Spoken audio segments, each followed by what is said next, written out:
आज हम doctor spectra में कविता जी का ऑडियो फीडबैक शेयर करने जा रहे हैं, जो कि 68 इयर्स की और नोएडा से बिलोंग करती हैं।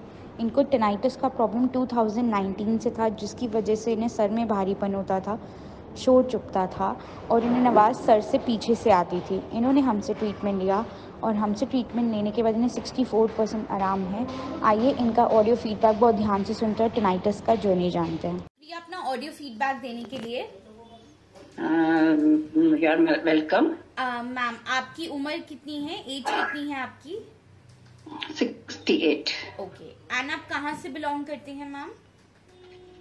बेसिकली हम J&K से हैं, लेकिन इस समय ग्रेटर नोएडा में रह रहे हैं। Okay ma'am. मैम, आपको कब से टेनाइटिस का प्रॉब्लम है?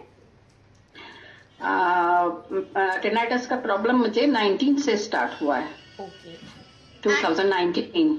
ओके मैम, और आपको कुछ आइडिया है कि मैम ये प्रॉब्लम कैसे शुरू हुआ आपको?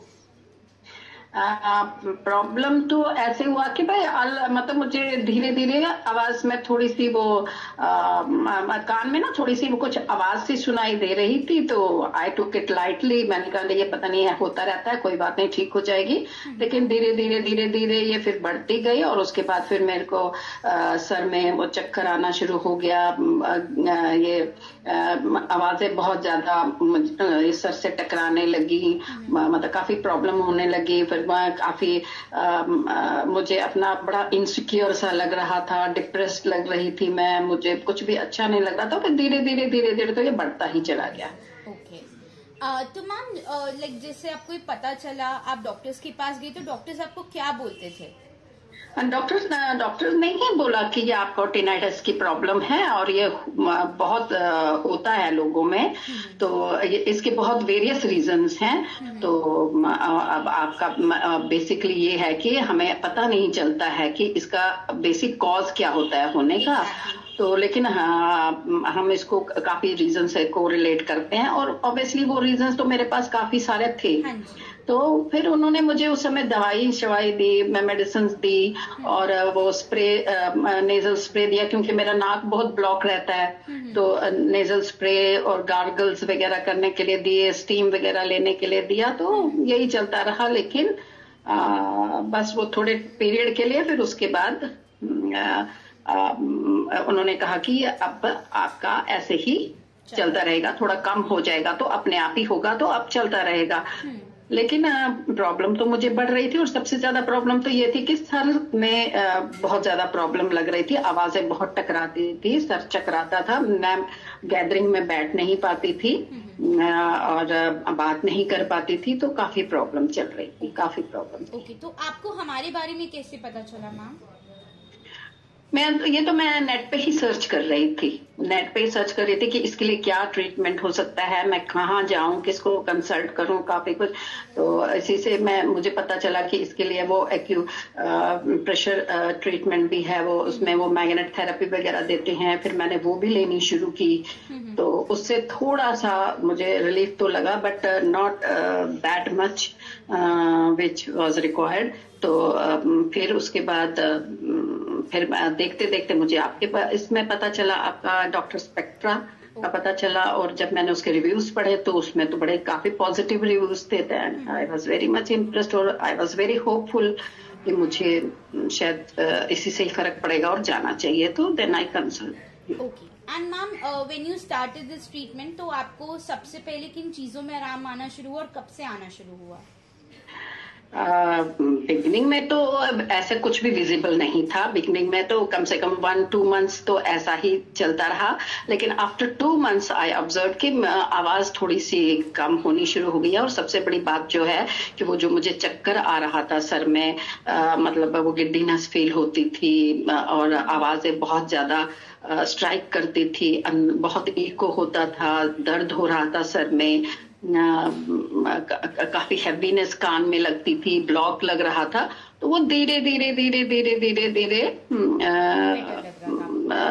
कम फील होने लगा। कम से कम उसके बाद आप समझो, जब से मैंने ट्रीटमेंट लेना शुरू किया तो 3-4 महीने तक फिर मुझे लगा कि नहीं, मुझे अब आज काफी रिलीफ है। 3-4 महीने तक तो ऐसा लगने लगा। ठीक है, तो अगर मैं अभी आपसे पूछूं तो आउट ऑफ 100% अभी कितना परसेंट आपको आराम है? इस समय तो मुझे है नियरिंग, मतलब मोर देन, मैं कहूंगी कि जैसा मेरी क्योंकि आप यू नो कि भी अक्टूबर में मेरा फिर से सिचुएशन खराब हो गया था, सितंबर अक्टूबर में, तो वो तो फिर से वो रिवर्स ही चला गया, बिल्कुल वैसी ही हालत हो गई। तो लेकिन उसके बाद फिर मैंने डॉक्टर को कंसल्ट किया, फिर ट्रीटमेंट शुरू हुआ। उसके बाद तो उन्होंने फिर वो ये भी बताया कि कुछ इन्फ्लेमेशन भी हो गई है कान में, तो उसका भी मैं मेडिसिन वगैरह लेती रही।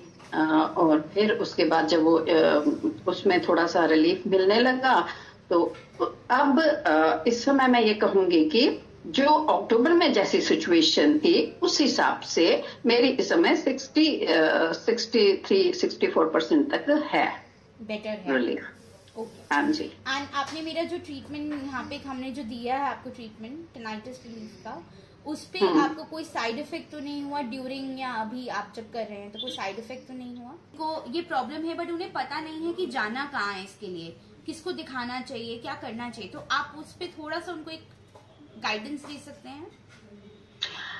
आपके कहने के बगैर ही जब स्टार्ट मैंने ये किया था, और मैं कम से कम 3-4 महीने के बाद फील कर रही थी कि I am feeling better now.